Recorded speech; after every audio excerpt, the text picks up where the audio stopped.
All right, good morning. We're going to go ahead and get started. Grab your coffee, grab your lemonade. Thank you so much to Ruby Jean's Juice for bringing out that lemonade today. Can we have a round of applause for Ruby Jean's Juice? Nice. You'll meet Chris here in a second. My name is Kyle. I'm one of your community organizers. This is Tyler, Caitlin, Billy, Nicole's in the back. Courtney is watching J-Lo in Las Vegas, so she's not here with us this morning, but she's having fun. Can you raise your hand, please, if this is your first time at 1 Million Cups? Yeah, nice. Thank you so much for joining us. Here's the drill. We'll have a couple of entrepreneurs come up and present about their business. Our expert panel will ask a few questions, and then you'll have the chance to ask some questions too. I'm excited to see such a big crowd. We've been having an attendance showdown with Fargo all month long. They got a big leap on us last week, but I think we may catch up with these numbers, and with the help of Ruby Jean's Juice for bringing out the lemonade. So let's have our expert panel introduce themselves real quick.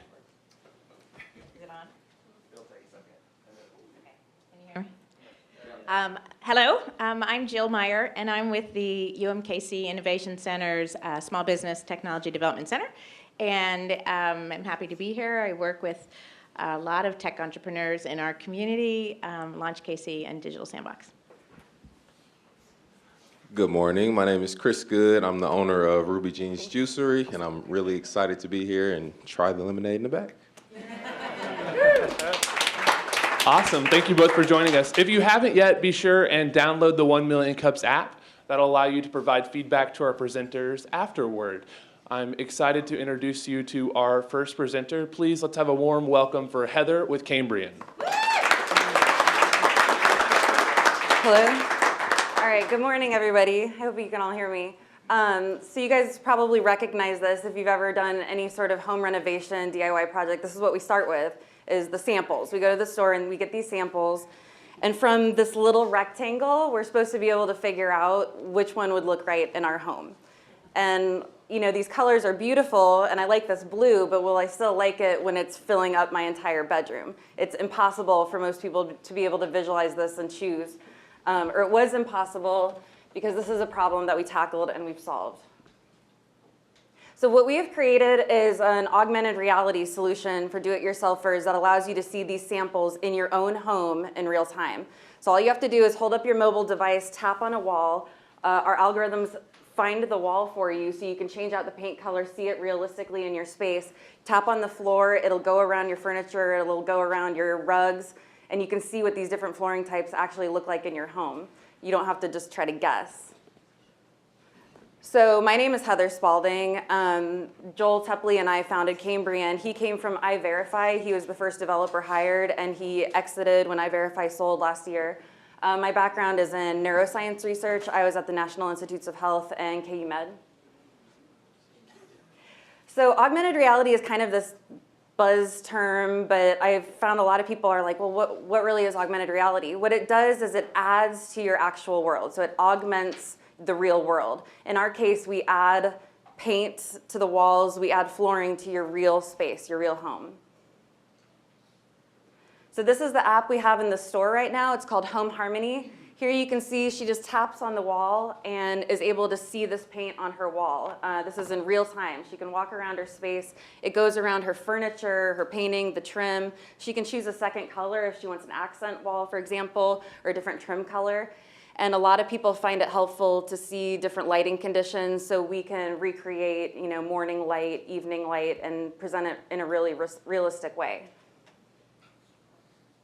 This is our flooring demo. So again, all the person had to do is tap on the floor and it goes around objects so they can see all of these different flooring types. There's no need to draw in with your finger, and they can walk around their space and see how it looks in the room in real time. So we have quite a bit of traction already. How we've funded ourselves to date is by licensing this technology to other companies. So these are a few of our clients. We have a lot more clients that we can't name because of non-disclosure agreements, but they're some of the biggest companies in the world, and you would have heard of them. Our end users, just between 2014 and 2016, we supported more than 5.3 million end users through these apps. To date, it's probably over 7 million. And our revenue through these licenses is growing quite a bit, especially as we enter new markets like flooring. But the market itself, the DIY market, is in the hundreds of billions of dollars. And as you can see, furniture itself is in the hundreds of billions, and the trends are moving towards online purchasing, online visualizations. We have in the segments of what we're doing some competitors, but nobody out there is trying to do an all-in-one visualizer the way we're doing, and nobody out there is doing it nearly as well.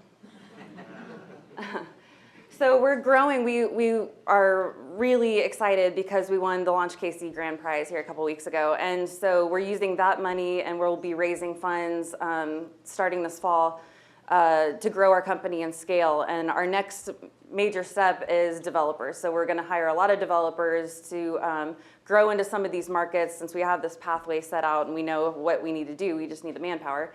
And then we're securing our intellectual property. So we have filed a provisional patent about 2 months ago, and we'll be filing 2 to 3 more patents over this next year. So like I said, we license this technology to other companies, and that's how we funded ourselves. We also have our own app, Home Harmony, and the data that we get and the feedback we get from users is incredibly helpful to us.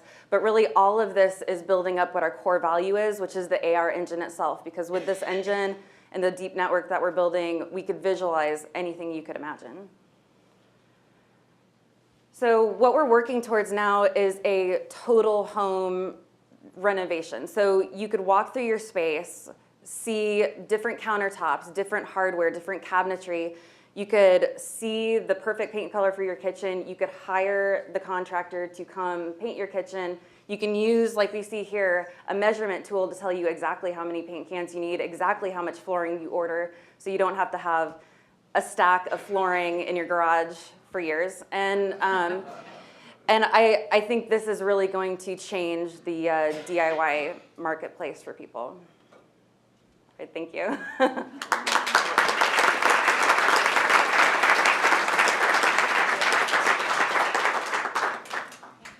Congratulations. What you guys have done in such a short period of time is huge. Tell me a little bit about the competitors. You said that there's competition in various silos of that. How are you guys addressing that as you move forward? Right, so like I said, we have competitors in each of these small segments, but nobody's doing an all-in-one visualizer. The barrier for entry for this is quite high, as you can imagine. So for one thing that sets us apart is our segmentation algorithms, which are in our patent, and we're securing more patents right now for those. Nobody is able to do this high level of segmentation, especially on complex surfaces like wallpaper or flooring. Second of all, the realism. So I think I have a slide in here on realism. It's the last one. So it's hard to tell here maybe, but we've worked really hard to make it realistic so you know what you order is, or what you see rendered through our app is what it's going to look like in your space. And then the third barrier of entry is getting all of this to run in real time on a mobile device, frame by frame. I mean, that's probably the biggest one. Thank you. Congratulations. We took Scale Up together, so it's cool to see all the growth and everything you're working on. Tell me in the audience how your background, both of you guys' background, has gotten you to this place. Right. Well, we'll go back to another slide here too. So my background is in neuroscience research, and Joel's background with iVerify is in computer segmentation, computer vision. So one of the things that we did even early on was, for the segmentation, when you have a white wall and a white ceiling, it's really hard for traditional algorithms to be able to decipher that's a ceiling and that's a wall. We kind of took the approach, with my background in neuroscience, I could take the approach of how does the eye know? How does the brain know? And so we used some of those tricks in our early algorithms. And then since then, we've moved on to deep learning and neural networks. And this is one of the networks that Joel has built where, as you can see, this is an actual image, it's hard to see, of a kitchen. And here it's getting segmented out. So it's able to identify appliances, floor, cabinets. So as you walk through your space, it could show you, this is the cabinet. I can switch it out for different cabinets. This is the floor. I can change the flooring. This is what gets painted. So both of those areas of expertise have gone into this technology. When you started on your augmented reality aspect of you could do this, what made you think to go to the DIY market versus any other market that could use augmented reality? Right, so that's a question we get a lot. So early on, we were kind of just getting into computer vision because we found it to be like a really interesting challenge, and augmented reality was very new when we first started this. So one of the first things we thought, where could we apply this? I mean, I was thinking nail polish or makeup, and we thought paint's a really good one. That's something that we have all struggled with. So one of the first apps that we put out there, the first app we put out there was called Wall Painter, and it was just a simple, it was still framed, so it wasn't live, but you know, you could touch the wall and it would segment and it would paint. We went to bed that night really excited because 12 people had already downloaded our app. And then the next morning, we were like, wow, my gosh, 12 people. And then the next morning, it was 12,000. And so we realized this really fulfilled a need with people. And then we would get notifications because starting early on, we had no marketing or anything like that. We'd get notifications that it was the #1 utility app in the Ukraine or wherever. And it was really cool. And so we used Google Translate and stuff to translate it into as many languages as we could. We asked some of our friends to help, you know. But it really picked up steam because I think it was fulfilling a real need. One of the early apps that we had was a hand tracker, like Pop-A-Shot app, and this was before the Kinect came out. But there's so much competition in the gaming world and so much money going towards it that we really found our niche where we were fulfilling a need, and we were ahead in it, and we still are. Last question for me. Tell me, like, what do you think, how this will impact the world? How will it make the world a better place, Heather? Thank you for that question. Yeah, so the first thing I would say, the obvious answer is I think we've all experienced the pain of trying to pick a paint color and then having to run back to the store a million times. And then some people, you know, we've even gotten the little paint swatches and we paint squares on our wall and it's a headache. And this, first of all, saves you all the time and headache and trouble. You can be certain about what you're getting and see it just from the comfort of your own home. Same with flooring. But the bigger picture, something that we've learned just this last year from some of our clients is they spend a fortune actually on those samples, especially shipping flooring samples, because flooring samples are really heavy. So they spend millions and millions and millions of dollars shipping out flooring samples.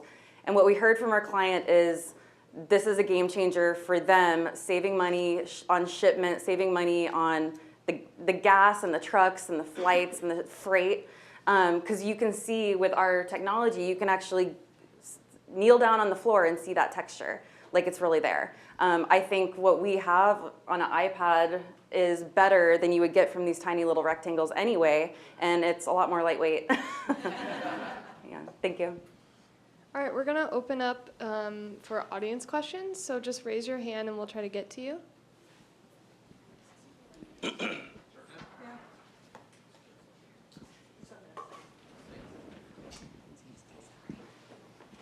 Hi, I was curious about when you said all the new algorithms and all of the things that go into obviously any type of an app.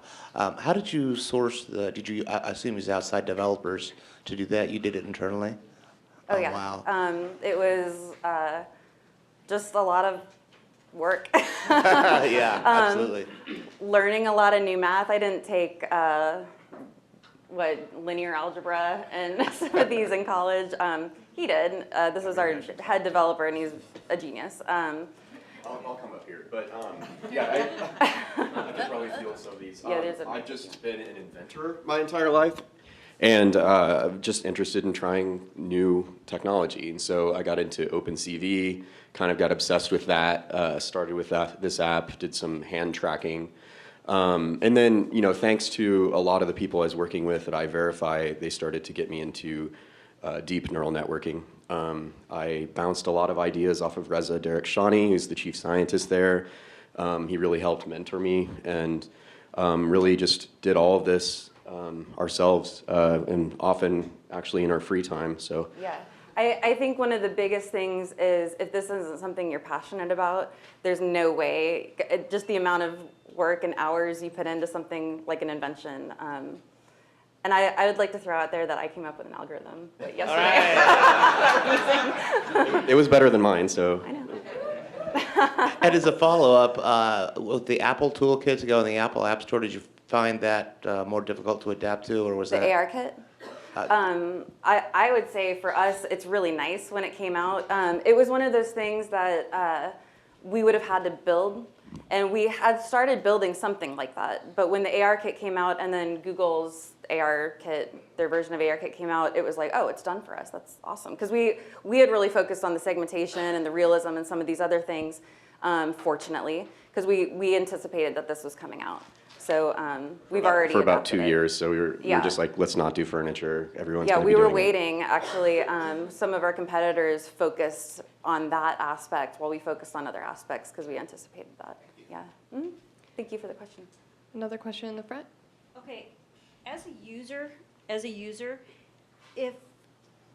if you want to use the system and you want a certain, say you want a Home Depot brand of paint, and then you want Shaw carpet or whatever it is, can you use this to look at those two companies' products Specifically. together, or do you have to go to Shaw and then use whatever Right, that's a good- samples that they have, and then the Home Depot and the paint that they have, or how does that work? Our app is much more general. Right now, we're still putting flooring in. So what you saw was the demo, and we'll get that out very quickly here.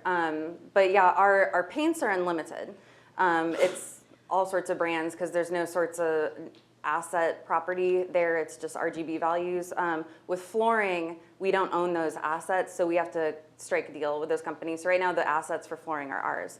But as we're working with these companies, one in particular that we just talked to this last week is going to have all different flooring types, and they already own that, and they're going to give us permission to use it mobile and web. So you will be able to find it in a store and visualize it together, yeah. And we're able to take just a two-dimensional image of carpet or something and turn it into a 3D model using a program pretty quickly. So I think that's actually another reason for using flooring. When you're using models like furniture, it's pretty time intensive to scan all those in. But with flooring, it's pretty much just straightforward. Question on the right. Mm-hmm. Hi, thank you. Congratulations. It's a great product that you guys have. My question is about your licensing model and how you figured out that perfect price point. Ooh, yeah. I don't think we have yet. It's been tough. So yeah, we had a lot of people, and we still do have a lot of people who want to small companies who want to white label. And that's tough because we don't want to flood the market with copies of our app. What we're trying to move towards right now, I mean, licensing has supported us and it's been great. What we're trying to move towards right now is building up our own user base through our app, Home Harmony, and then monetizing that. And we do have a number of ways that we will be monetizing that. But yeah, basically, people would come to us and we would give them a price, and if they said it was too high, we would just negotiate until we kind of found a medium or a way to come down on price that would benefit us, maybe through marketing or putting our name out there, or connections with other companies. And then that would be so once we sold it at that price, that was our new go-to price, and then we'd negotiate. One of the fascinating things is the first place we licensed to is the UK. They're way ahead of the US in terms of early adaptation of kind of new technology, which is really interesting. But they're the ones that really want this technology, so they're much more open to it. And then you get into some countries where they expect you to give them a deal, and knowing that, we give them a higher price initially, and then we're like, oh, okay, you got me, we'll give you 20% off, and it's the same price. It's just kind of knowing your countries, knowing your market, researching on who the company is. It's harder if it's through like a marketing or advertising company, because we don't know who they're licensing to necessarily, but we try to stay around the same price because we don't want to ask this level for this company and this level. But I mean, if they have more users and more exposure, it's kind of expected too. Thank you. Question in the center. Hi, great job. Thank you. Follow up kind of on his question is kind of the strategy. As far as I understand the licensing play for Yeah. Home Depot, but you all want to become the virtual Home Depot, or how's your strategy to transition? Because are you going to be able to compete with Home Depot, and does that null your licensing, or how does that work? So all that we have this whole AR platform, and we've licensed a piece of it. We licensed the paint to Home Depot, and they actually went to another company to do the app. They didn't even build that in-house. And we're finding, I mean, with companies like that, there's pretty much no chance of them developing a technology like this. They would have to buy a company or license it from the outside. As far as the whole home visualizer, like I said, everybody's kind of slow to adopt, which is why when some of our competitors or people who maybe aren't even our competitors yet, but like IKEA is coming out with the AR app, it's actually good news for us in a way because more people will be used to that and expecting it. And I don't think IKEA is going to license it to their competitors, so we'll be there saying, well, we can do this too for you. How we're transitioning in terms of getting into these other areas is through our own app, Home Harmony. We're adding all of this so everybody can use it and see it, and it's almost like a demo for these other companies. So will you be a retailer? Oh, so yeah, so one of the, I'll actually talk about this with monetizing. Oops. Okay, so for our app, Home Harmony, we're monetizing in a few ways. One is we're an Amazon associate. And we've partnered with a paint company that sells exclusively through Amazon. So if you go on Home Harmony right now and you find the paint color you really like, they can mix it and do 2-day shipping with Prime. And we get 10% of the sale. With being an Amazon associate, any DIY home product we get 8% of, so which is the highest that Amazon associates go. So it's nice. So we can link to Amazon and get that sale, and we've been talking to Amazon quite a bit about it because they like it. Selling yeah, appliances. And 8% of a $2,000 or $3,000 refrigerator ends up being a lot of money. Right, and so the other ways, we've talked to a couple of companies that are the find a contractor companies, like I mentioned. There's 2 that we've been talking to that they've worked out that model, but they thought, you know, if we could be linked in this, when you find that paint color, you can also hire the contractor. And we're not dealing with the legal and the insurance of the contractor the other company is, but we'll get a percentage of that as well.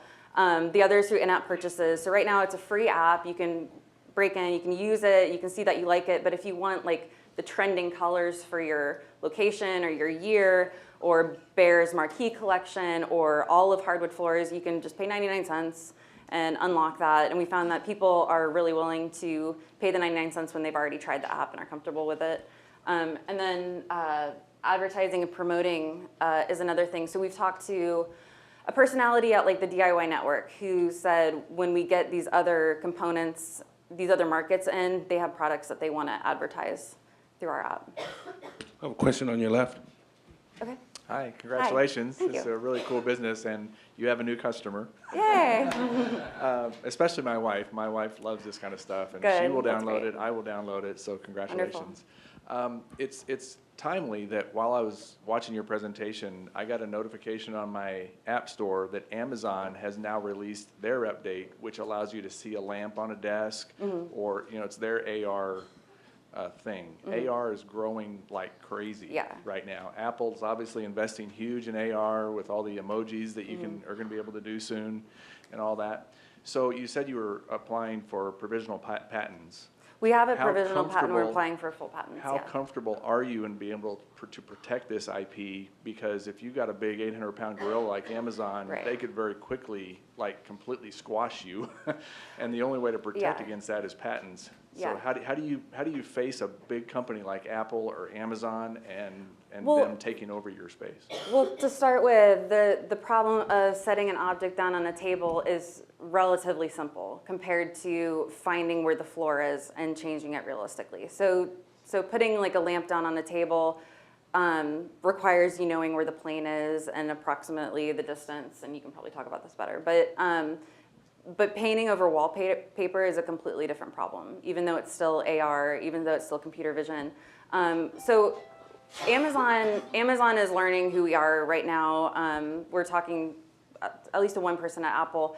I don't think these larger companies actually can't transition as quickly as a smaller company can, and we have to update constantly. Like every new device that comes out, every update that comes out, we know people, it's a kind of small world when you get into really specific things like neural networks and AR and computer vision. the world becomes smaller and you know kind of the other developers in that space. So we kind of know where the companies are at, and we know that, you know, they have to get budget approval, and then they have to get approval to the C-level, and then they have to explain why, and it's a slow process in these bigger companies, whereas we can be like, this is cool, let's get it in the store today. You know, that's one of the things. As far as the patent goes, I mean, I guess we'll do our best there on the patents. Yeah, I mean, the goal would be to patent individual algorithms. So let's say a lighting algorithm or the segmentation algorithm that you mentioned. So each one of these are things that they may not be working on now. I mean, right now, their best interest is to just support all AR. So they went straight for furniture, straight for appliances, things like that. But if we go for some of the other areas, I think we can kind of get ahead.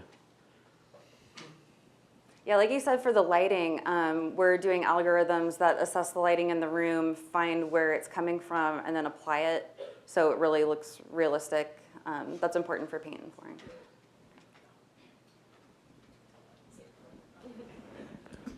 Hello, hello. I love Hi. what you're doing. Thank you. I have a question. You mentioned that you went to bed, you launched your app, went to bed, and you had all these people that were looking at your app. So how do you market that? You also mentioned that you really were not, you know, really into marketing. Yeah. So what do you do when you have an app? You just put it out there and just hope that people look at it? I mean, that's basically been our strategy. Our weakest point by far, I'm not happy to admit, but I will openly admit, is marketing. That's the least. We're pretty solid in the tech. We have, you know, our ducks in a row as far as like running a business, but marketing, it's like, people like it. We just, you know, if we're the best of breed, then people download it. Well, we've tried to develop a strategy as far as home harmony, especially now that we're releasing flooring and stuff, going to home bloggers, having them test it, write about it.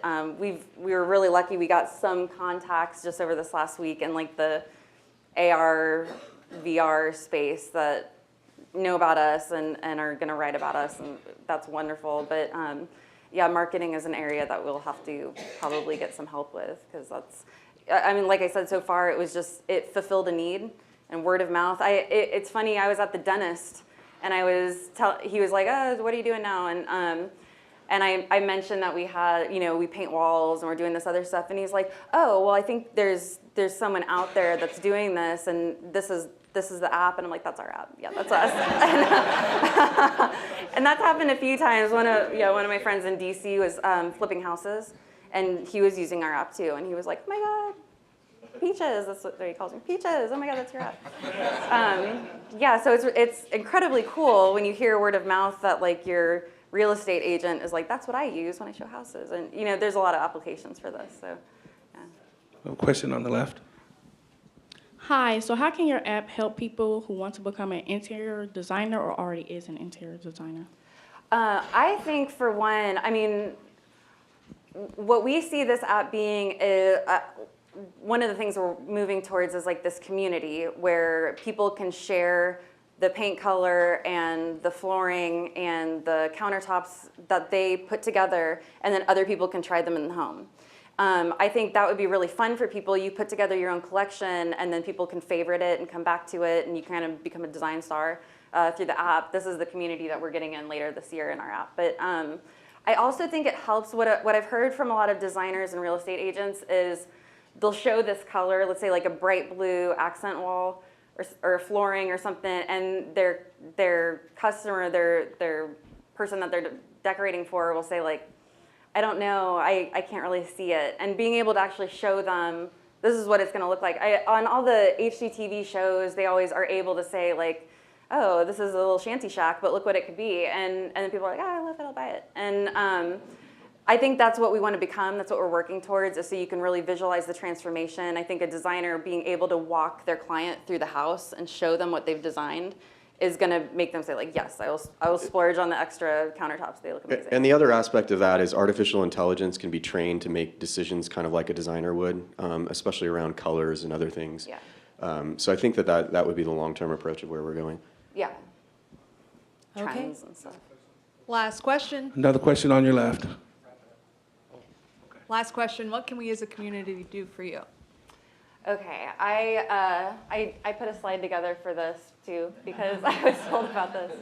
Oops, community help. So, like I said, with your question, our biggest lack is probably with marketing. So, user test cases. So we're always running through usability of our app, and we love having as many people as possible test it and saying, this is where I got stuck, this is what was confusing for me, because we can make it better the more information we have. Help with marketing would be amazing. We'll probably, with some of the money that we'll be getting, seeking outside help, promoting this and promoting ourselves in the community. And we're going to be having people with that community add in their designs and their DIY projects. One of the things we did was redid our porch. And I would love to share the steps and the products I used, and you link to them through Amazon, and then other people can come and visualize those products in their space and order them if they like it. So we'll be needing DIY projects added in.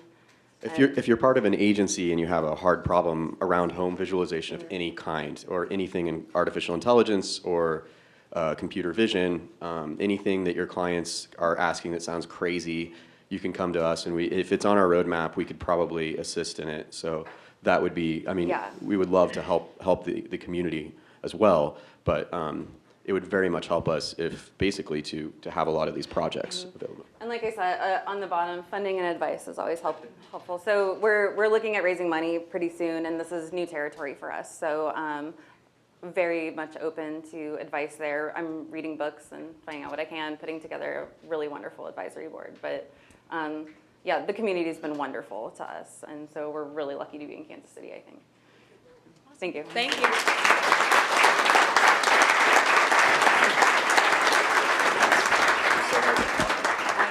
All right, we have a couple announcements. First, we're going to hear from Audrey and Michael with Real World Scholars. Audrey is over there somewhere. Hello, my name is Michael Crawford. Audrey Reimer is making her way up here. We're with Real World Scholars. We're a nonprofit that helps classrooms start and run businesses. And we're here today to announce that we are launching 10 classrooms in the Kansas City area. And so what this means is we provide technology and funding and resources, and we work to help integrate them and incorporate them into amazing entrepreneurial communities like this. And so what we would ask you to do is check us out on Twitter. We're at RW Scholars, and go to realworldscholars.org to figure out how you can contribute to young people, not only becoming entrepreneurs perhaps, but developing the creative confidence, getting their work out there, doing work that matters, and developing the skills, attitudes, and behaviors that will allow them to be successful in school, in work, and in life. So check us out. Thanks.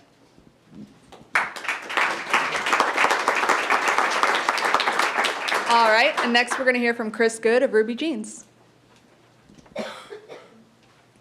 What's up, everybody? How y'all doing? My name is Chris Good again. I'm with Ruby Jeans Juicery. We have Danielle Hendrickson and River Young back in the back serving cold pressed lemonade. Try it if you haven't. Just happy to be here and just share where we're at with our business. Westport, as many of you guys frequented, we closed it down to expand just 2 doors up. We'll open that location in March. Next month at 30th and Truce, we're opening Ruby Jeans Kitchen and Juicery. So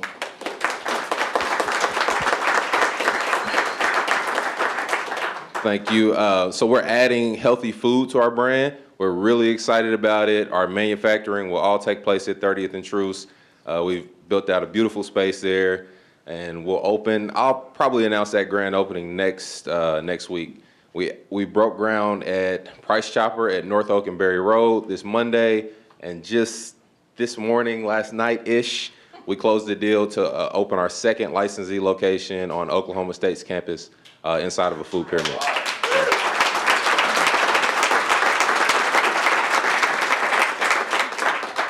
And that's all I got. Good to see you. That's all?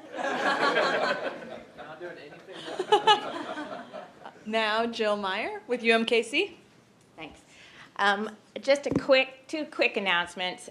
First of all is about the Scale Up program. I have had the pleasure of working with both Heather and Chris as part of Scale Up. Scale Up is a program that has 2 cohorts a year. It's a 16-week, little longer for some cohorts, program that runs every single Thursday morning here at Kaufman. We just opened applications for the next cohort that will be in January. This month we opened them. They close beginning of December. I forget the exact date. I'm sure I should know.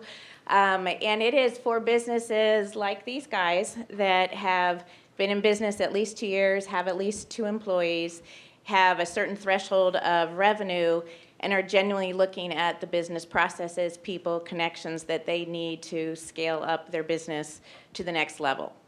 So businesses that genuinely want to scale, not just incrementally grow, and where do they go to be at the 2 million, 5 million sort of level in revenues after that. So quick shout out about that program. If anyone's interested, find me or go to the Scale Up KC website or Facebook page. Any of those will have information. And then on a second, very last minute note, we also at the UMKC Small Business Technology Development Center are starting a Fast Track Tech Venture class today. So if anybody wants to get in on the final next couple hours and join us this afternoon, that is for early stage tech businesses that have an idea, an invention, a concept, and are looking to figure out how to turn it into commercializable product. Thank you. Thank you. All right, we're ready for our second presenter. Help me in welcoming Graham with Sick Weather.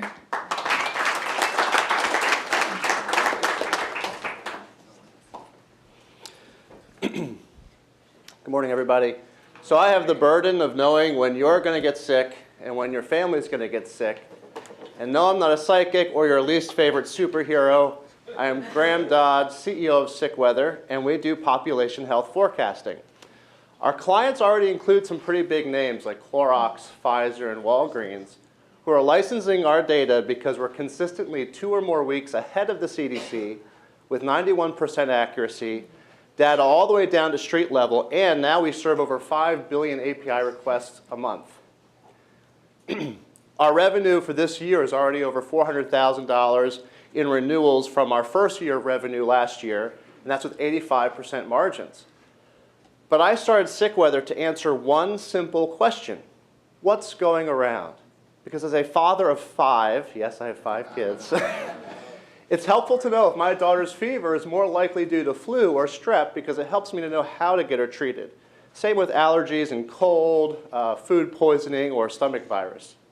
In fact, when it comes to foodborne illnesses, the timely intervention of hand washing alone can save up to 1 million lives each year, but not if you're getting that information 2 weeks later.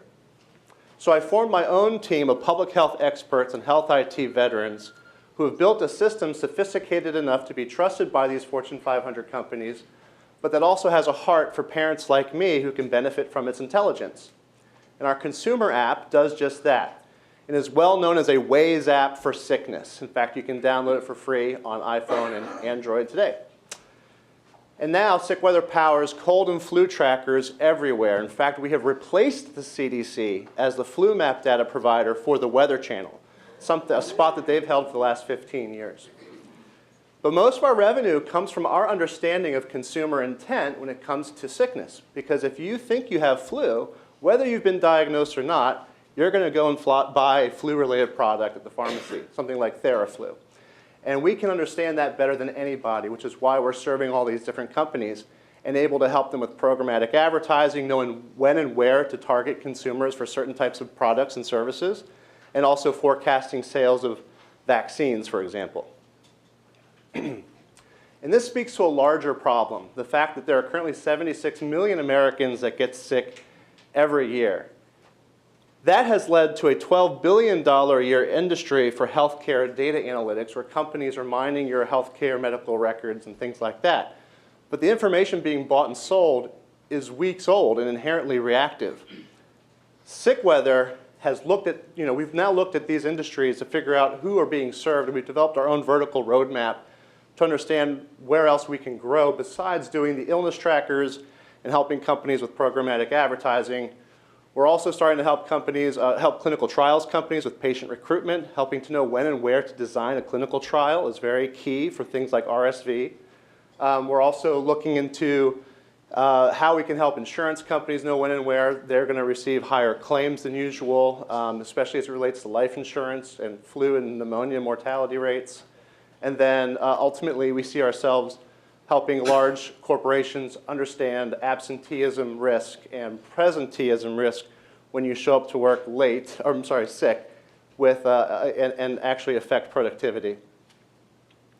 And now, sick weather can actually forecast these outbreaks 15 weeks in advance, allowing us to actually help reduce healthcare costs and save lives. Our seed investments so far have come mostly from this region. We went through the Sprint Accelerator 3 years ago. We were in their inaugural class here in Kansas City. And we have since raised some funding with Brad Feld and 500 startups. And more recently, we have a seed round now with Firebrand Ventures here in Kansas City and the Missouri Technology Corporation. And thanks to those investments, I've just relocated my family and my business here to Kansas City 2 weeks ago. Thank you. So I'm working out of the Westport Commons now. We're hiring, so please come see me to learn more about how we're doing this and how you can help. Thank you. 3 years. 3 years, 5 kids, what can I say? It's a logistical nightmare. Fantastic. Thank you. We're happy to have you here in Kansas City. Thank you. And you've been doing great things. Help me to understand a little bit more. It sounds like you've touched almost every potential customer from the analytics and data standpoint to much more of the stores, the CVS retail side. How are you going after it from a monetary growth standpoint for yourselves? So from a revenue standpoint, is there certain sectors that are going to be your big dogs and then everything else, or how's that? Yeah, working? certainly. In this vertical roadmap, that's what we're trying to identify still, but this pretty much are all the areas where we've received some amount of interest and we've seen some application of our data. Because essentially, what we can do, like for example, in the continuum of care with healthcare organizations, we can tell you when and where certain patients in your patient population are going to be more at risk for bronchitis, pneumonia, or some sort of secondary infection. And we have a scoring mechanism called SICK-score.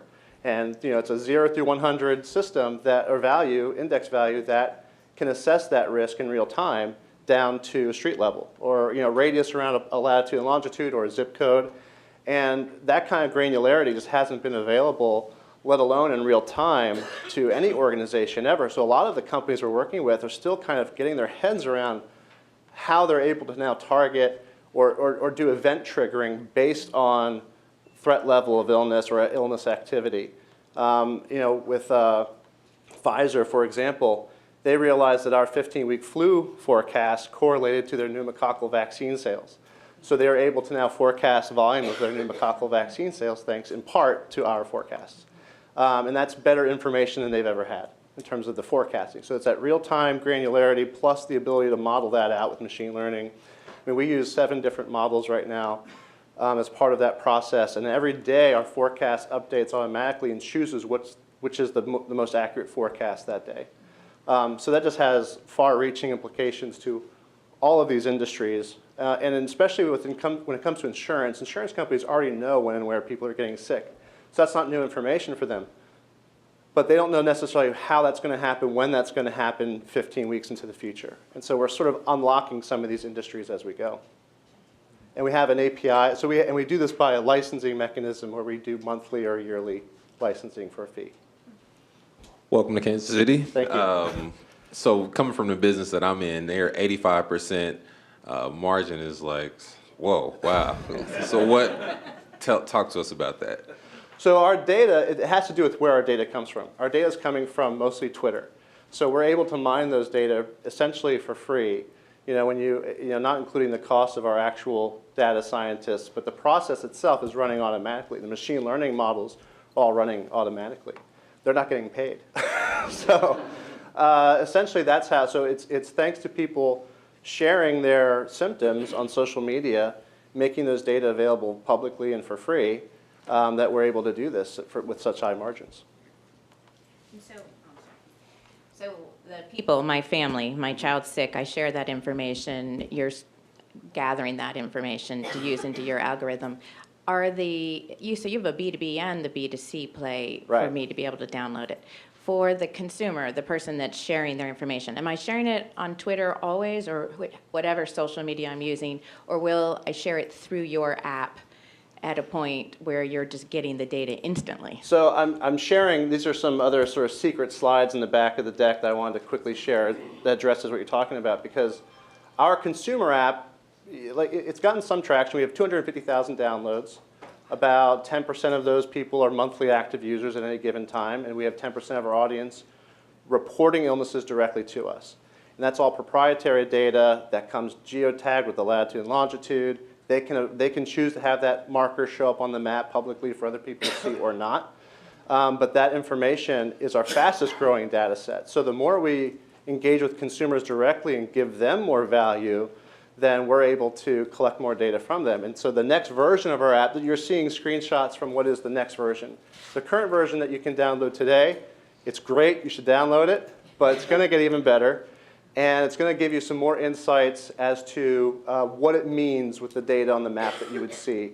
Because right now, how the app works is you get geofenced alerts. When you enter a sick zone for norovirus, it'll alert you in real time without you having to look at the app that you're now in an area where norovirus was reported in the last 48 hours. So this will give you some more context and acts a little bit more like a WebMD reference tool that we're really trying to expand into in terms of that space. So giving you more reasons to kind of come back to the app and check it out. You'll also be able to pair hardware devices like smart thermometers with our app as well. So these are some lots of new features that you won't see in the app that you're downloading today. One more question for you. Shameless plug here too. But from a higher level, like here in town, we've got amazing wellness center like the Leia Center and amazing juice bar called Ruby Jean's Juicery. How could those places being more prominent or readily available affect all of this? Like, is California going to have a different situation than Missouri, where we've got more barbecue versus more juice bars? You know what I mean? I don't think I understand the question. You don't follow it? Sorry. So access to there's places that are healthier than Kansas City. Like yes. So how does that all affect it? Access to healthier foods and food deserts, et cetera.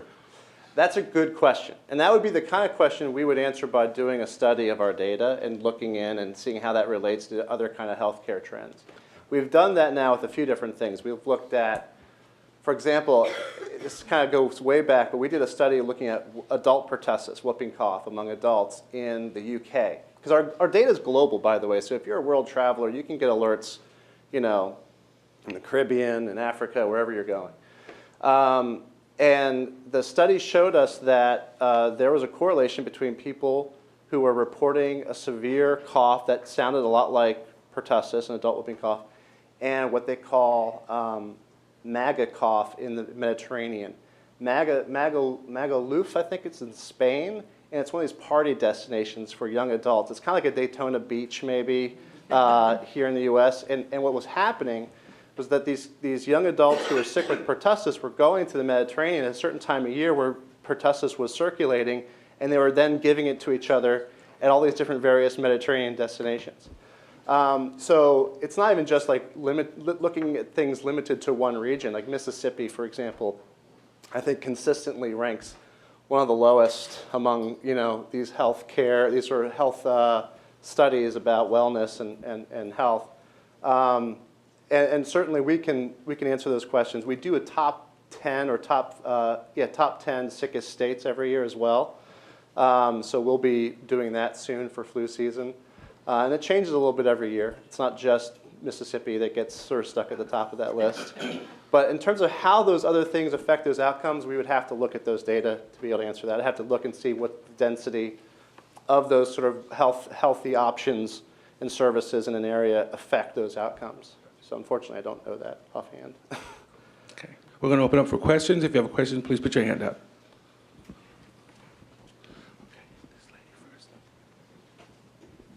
All right, we have a question in the front. All right, you're in my playground almost. Okay. By the way, I got you beat. I got 8 kids, 12 grandkids. Oh, wow. I am in the natural wellness. Well, actually, I'm in computer well, but natural wellness. I have a couple of websites. I got one, Health to USA, that is almost ready to launch, and I have a non-for-profit called Oxygen for Life. What you're doing is you're doing the same thing that I'm seeing here on healthmap.org. Healthmap.org is phenomenal, but both of you are showing the after effect, and you're doing the trending, which is phenomenal. What I'd like to see is you incorporating into it, when you can actually forecast it that far ahead, if you can incorporate into it the natural wellness stores, there's a big trend towards do-it-yourself health. And if you can come back and say there is a trend in this area, would you like to know preventive measures for that area? Right, okay. That would be a phenomenal help. We intentionally kept our 8 children out of the public school system because it's a disease incubator. Mm-hmm. So. Yeah, providing guidance is a common request. What people will ask us, okay, what do I do with this information? Norovirus is on the rise in my area, what do I do? And there's, with certain illnesses, we can recommend preventative vaccines, we can recommend hand hygiene, but that gets us as a company into a different kind of realm in terms of guidance and compliance when it comes to healthcare. Like right now, we don't fall under any kind of HIPAA compliance as a result of not mining healthcare data. So that's just something as the CEO I'm sensitive to, because as soon as we start offering guidance and telling you what you can do, I think we open ourselves to different kinds of legal risks. So at the moment, we're just informing you what's actually happening and leaving it up to the consumer. And there are wildly different opinions across different illnesses, across different populations on what you should do, whether it's some sort of home remedy or some sort of medical intervention. Well, are you mining healthmap.org? No, so healthmap.org, yes, they've been doing this for a very long time, but what they're doing is they're mining RSS news feeds. So they're actually looking at data that's weeks old. So they're looking at, was there an article about Ebola in West Africa? They will capture that article as a data point and say, here's Ebola showing up in Africa. But that article, if there's any reporters in the room, they know it takes some time to write a story, right? And that's assuming you've gotten that information right away.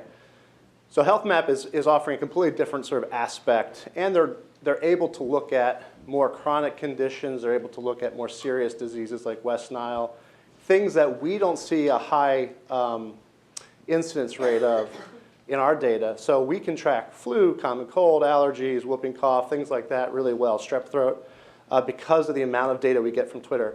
People aren't reporting having Zika themselves or Ebola on Twitter. If they have Ebola, the last thing they're probably going to do is tweet about it, right? so that's the main difference between us and HealthMap. So if you want to know about rabies and Ebola and things like that, HealthMap's a great tool. A question on the right. So this is actually just a really nuanced version of what he just asked. Are you looking at somewhere on your roadmap, are you looking at the potential of having a place where I can click to get to my nearest place to get a flu shot, or a place where I can click to find some pharmaceutical remedies, natural remedies? That's one of my joys now, is when I'm reading an article and there's a little blue thing and I can just click on it. I don't have to go Google anything. I love that. Yeah. So to me, when my kid is sitting there coughing, it would be really cool for me to, okay, I found out, all right, we're dealing with RSV right now in our area. Okay, who's my closest person? That would be really cool to me as the mom at 3 in the morning. All right, where do I want to get him first thing in the morning? It won't be in this version of the app that's coming out now, but that is something that's on our roadmap in the sense that we know that's a common request, vaccine finder or pharmacy finder, doctor finder. In sick weather, though, we have something called sick weather groups in the current version today, too, where you can look up different, doctors and pharmacies that are in your area. And in this case, with sick weather groups, you can be alerted down to the business level or the actual organization when certain illnesses are also trending. So you can use it as a way to kind of keep people at the workplace informed, anonymously if you choose. So we use organizations and locations almost as vectors of illnesses right now. Not so much to recommend this is where you should go. We also have some sponsors and advertisers that will pop up on our maps. So we have Other than clinical trials, which will sometimes appear on the map, like Walgreens was a sponsor at one point, and so you could see, find the nearest Walgreens, for example. It offers driving directions, phone number, all that kind of information. So there's an element to that that actually ties right into our sponsor model when it comes to promoting certain businesses over others. Question in the center. I actually have maybe two quick questions. One is, how do you filter out people that are misdiagnosing themselves on Twitter? Like how many times I've said I have the flu when I don't. And then secondly, do you have any plans, and this may be creepy, but I could see it would be interesting to know, like, have 12 people from the region that has the flu shown up here today. So do you have alerts for that planned in the future? Like, that's creepy, I know, but question. It is creepy, yes. But it's actually, it's very scientific in the sense that we can build better infectious disease models. When people report illness to sick weather, if they've got location services turned on, which they do to get our alerts, we can then pseudonymously know where they've been and where they're going to build those models better and to issue alerts better.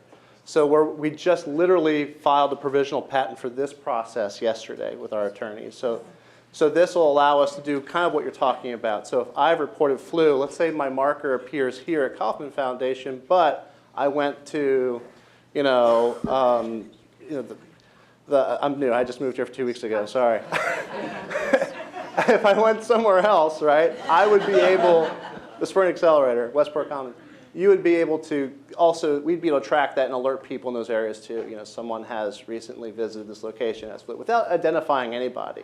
So, in that sense, the more the community kind of puts into the app, the better we can serve the community in that sense. And that's one way in which this community can help us is by simply using the app and sharing it with their friends. We've got one up front here for you. Okay. So I hate asking a question I should already know the answer to. You've been in town 3 years, but are you working with the health department? We're working with, I've done personally some work with the CDC, involved in some technical work groups here and there, but we are now starting to work with the New York State Health Department. Kansas City? Not yet, no. I haven't connected with anybody within Kansas City yet in terms of the health departments. But like a tool like this is of extreme interest to New York State Health Department. Same with, we're doing custom surveillance around tick bites. So understanding different vectors of illnesses like ticks. So people will report on Twitter when they've been bitten by a tick, and they're concerned, is this Lyme's? They'll talk about that kind of thing. So mosquitoes, different vectors like mosquitoes and ticks, we can also track. And so we're about to start doing some of that surveillance as well.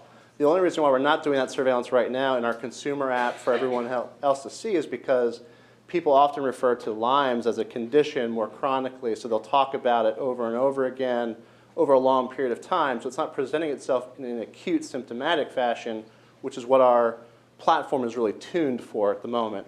So when people report a cough or a fever or something that's symptomatic and acute, we can track that effectively. When it comes to more chronic conditions, cancers, Lyme's, other things like that, we just need to kind of refactor the platform a little bit to track that more effectively. And it basically has to do with how long that data should exist in a certain time frame as being representational of that illness in that population. All right. Thanks so much, man. Thank you.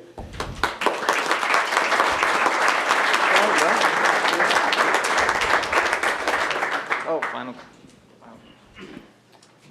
All right, guys. Sorry, we had a little mix-up here. Join us next week for our presenters. They're secret, and the only way you're going to find out who they are is if you show up. All right. Thank you so much for coming. Have a wonderful week, guys.